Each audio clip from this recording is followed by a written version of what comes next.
Hey guys, I'm Esmée. I'm a student in Industrial Engineering and Management.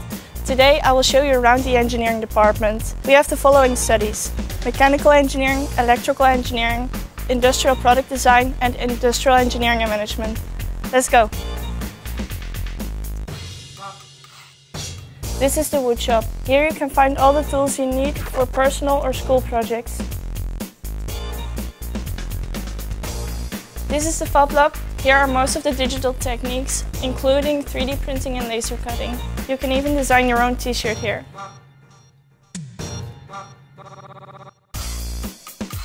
Next to all the practical work we do, we still need to study. We can do this at study places like this.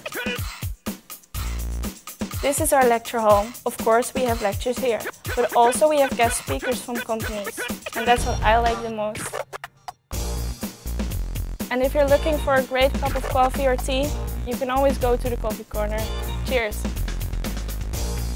This was the tour of the technical department at Hans University of Applied Science. If you're interested, I hope to see you next year.